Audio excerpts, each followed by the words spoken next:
بسم اللہ الرحمن الرحیم۔ السلام علیکم۔ 53 قصہ مدینہ طیبہ سے رخصت ہونے کی وجوہات۔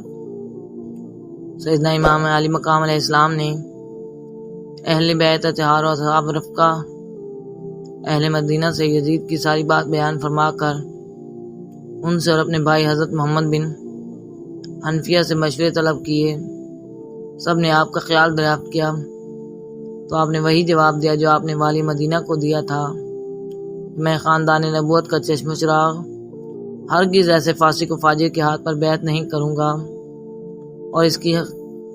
خلافت کو تسلیم نہیں کروں گا۔ اس پر سب نے اتفاق کیا اور مشورہ دیا کہ آپ مدینہ طیبہ سے مکہ معظمہ چلے جائیں۔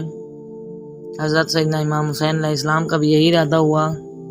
کہ مدینہ طیبہ میں رہنا درست نہیں، کیونکہ اب یہ خطرہ حقیقی حد تک پہنچ چکا ہے، کیونکہ حضرت امام جانتے تھے کہ میرا انکار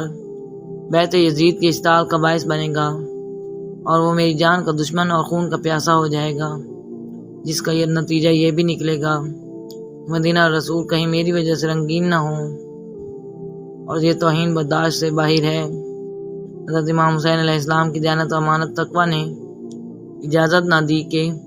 اپنی جان کی خاطر یا عزیز و اقارب یا وطن کی خاطر نااہل کے ہاتھ پر بیعت کر لیں اور مسلمانان اسلام کی تباہی اور شرع احکام کی بے حرمتی اور دین کے مفرط کی پرواہ کریں۔ اور یہ امام جیسے جلیل القدر فرزند رسول اللہ صلی اللہ علیہ وسلم سے کیوں کم ممکن ہو سکتا تھا؟ اگر امام اس وقت یزید کی بیعت کر لیتے تو ظاہر ہے کہ یزید آپ کی قدر و منزلت کرتا اور آپ کی آفت و راحت کی میں کوئی فرق نہ آنے دیتا اور بہت سی دنیاوی دولت کا انبار آپ علیہ السلام کے قدموں میں نچھاور کر دیتا، لیکن اسلام کا نظام درہم برہم ہو جاتا، اس پر داغ لگ جاتا اور یزید کی ہر بدکاری کے جواز کے لیے حضرت امام حسین علیہ السلام کی بے سنت ہوتی اور شریعت اسلامیہ اور ملت حنفیہ کا نقشہ مٹ جاتا۔ یہاں پر ان حضرات کو بھی یاد رکھنا چاہیے کہ حضرت امام حسین علیہ السلام نے اپنی جان خطرہ میں ڈال دی اور تقیہ کا تصور بھی خاطر پر نہ گزرا۔ اگر تقیہ جائز ہوتا تو اس کے لیے حضرت امام حسین علیہ السلام کے لیے اور کون سا وقت زیادہ ضرورت کا تھا؟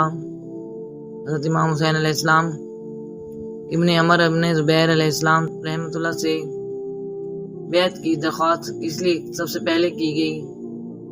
کہ اگر ان حضرات نے بیعت کر لی تو پھر کسی کو تامل نہ ہوگا، لیکن ان حضرات کے اس انکار سے وہ منصوبہ خاک میں مل گیا اور یزیدیوں کی آتشی انار بھڑک اٹھی، اور اسی ضرورت پر حضرت امام علی مقام علیہ السلام کو مدینہ چھوڑنے کا ارادہ کرنا پڑا کہ واقعی اب ولید بن عتبہ نے یزید کے تحریری حکم میں کچھ دیر کر دی تو اسے معذور کر کے دشمن اسلام کا گورنر بنا دیے، اور ایسا ہو سکتا ہے کہ انکار بیعت امام کی صورت میں مدینہ رسول کے بازار اور گلیاں خون سے رنگین ہو جائیں اور عظیم برکات عظیمہ کی توہین نہ ہو جائے۔ یقیناً طرفین سے یہ کام شروع ہو جائے گا، حضرت امام حسین علیہ السلام کے حمایتی ایک طرف اور یزیدی ایک طرف، اس سے مدینہ رسول کی اہانت ہوگی اور یہ داغ بھی حضرت امام حسین علیہ السلام پر نہیں آنا چاہیے۔